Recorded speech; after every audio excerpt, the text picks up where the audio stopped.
Hello! Hello! Hello! Would you like a beer?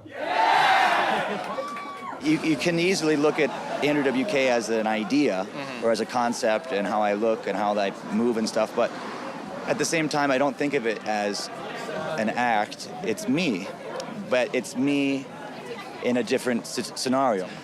My concern was always to try to get a really strong physical feeling across, and whether it came from traditional melodies or piano or from a very crazy sounding, less traditional sonic palette, the spirit within all that to me has been very consistent. Feel free to share those beers. They're the larger size, so you can pass them around. Take a couple sips and pass them around.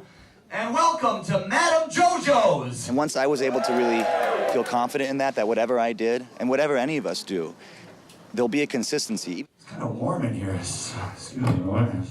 Even if it seems on the surface so different, and there's this and there's that, how can these things line up? It's the intention that this person did these things is the consistency.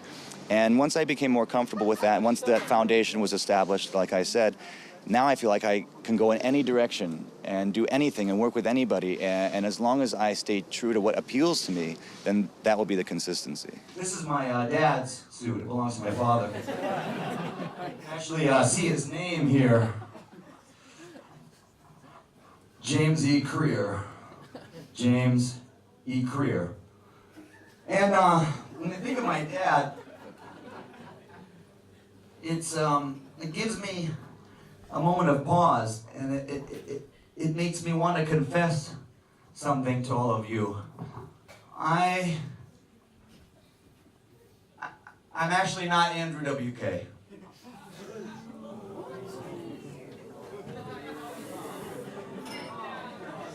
I thought it would be more interesting if my secret history was revealed after the fact rather than as a precursor. I'm not the same guy that you may have seen from the I Get Wet album, where I actually spent a lot of time here. We launched the album from London and England through the incredible support of publications like The NME and Kerrang. I'm not that same person. And I don't just mean that in a philosophical or conceptual way. It's not the same person at all. Do I look the same as that person?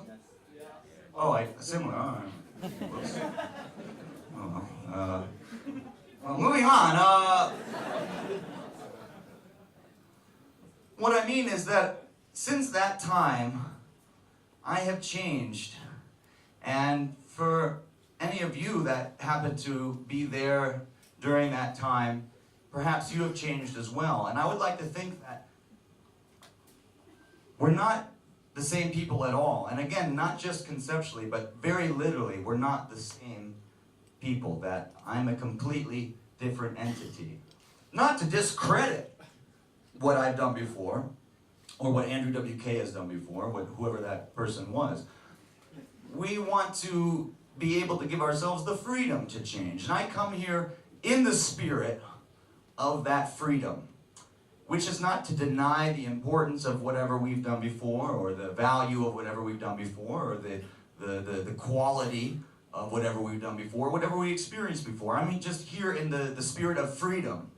And to me, human beings, have a capacity to indulge in all the freedom that the concept of freedom gives us. And so I'm here in that spirit, and I think that freedom is sort of hand in hand with the idea of joy. And songs like Party Hard that Andrew WK has done, songs like I Get Wet, or Party Till You Puke, or Totally Stupid, whatever songs have appealed to you that Andrew WK has presented, I'm here in the name of that joy. But I'm not Andrew WK as far as that goes. What appealed to me a lot about the very abrasive music that I got into in high school was on one hand, there was this group of people that all liked it, so I felt like I could be part of this thing, and I liked that it separated me from people who I thought, oh, they'll never understand this music, and I liked that. But I also kind of said, you're stupid because you don't understand it, but I never really wanted other people to understand it. But eventually, that, again, started to feel kind of boring and closed, or it wasn't challenging me anymore.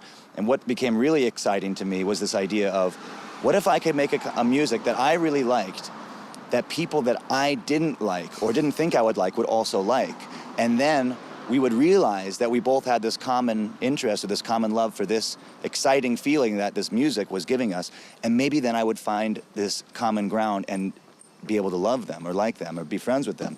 And that became more exciting to me than the idea of being separate from people. Andrew WK was created, and this is a bit of a confession, it was created by a large group of people, almost a conference of people.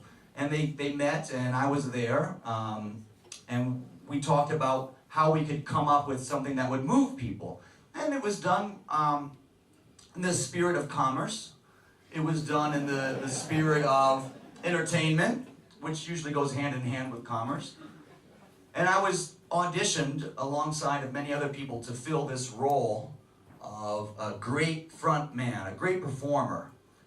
And on one hand, it's a little scary to come back here and admit this to you all, that I may not be exactly who you thought I was, and that the guy who was, in fact, first hired as Andrew WK is a different person than the guy sitting here on the stage tonight. I'm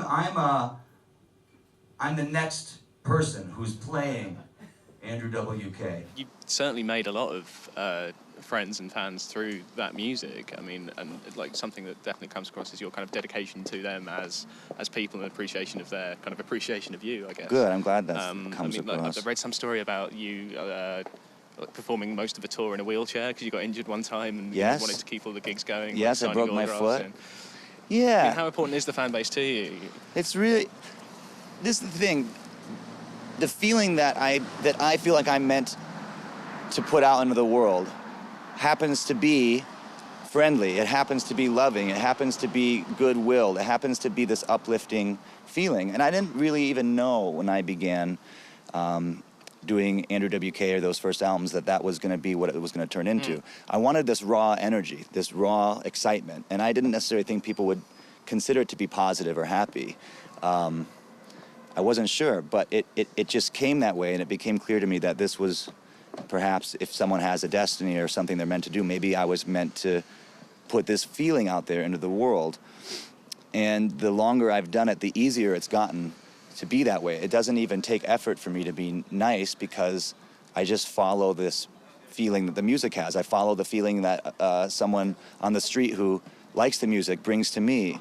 And when you are surrounded by that much goodwill and that much fun, it just becomes very easy. But at the same time, I completely understand other people's vibe when they make their music or in whatever they do in life. It might not be based on that. And that's not bad. It's not wrong. It just so happens that my thing is about this feeling of love. The phase we're in now is it's a phase that's trying to capitalize and follow through on the idea of self-help, the idea of a motivational speaker, the idea of someone who could really turn a new page, a new leaf for young people of all ages.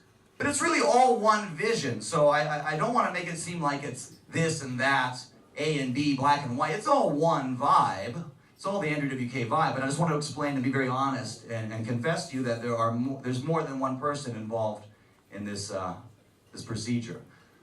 So with that being said, it's just a little warm now. Hold on a second. They could say, oh, he's not for real, or he's not serious, or he's not smart, or he's a jerk, and all these assumptions.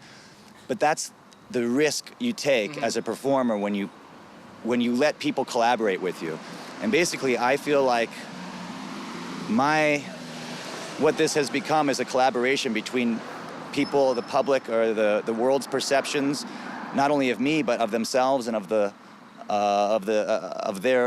view of the world. So if someone's reactions to what I'm doing or what anyone's doing doesn't so much explain the thing itself as explain the mindset of that individual. Yeah. I'm not an authority on any of the topics that are going to be discussed tonight. I'm really not in any position to claim that I know what I'm talking about. I really have no idea. But that's kind of part of the fun. And if you can go with that and accept that, it will make this whole night go a lot smoother.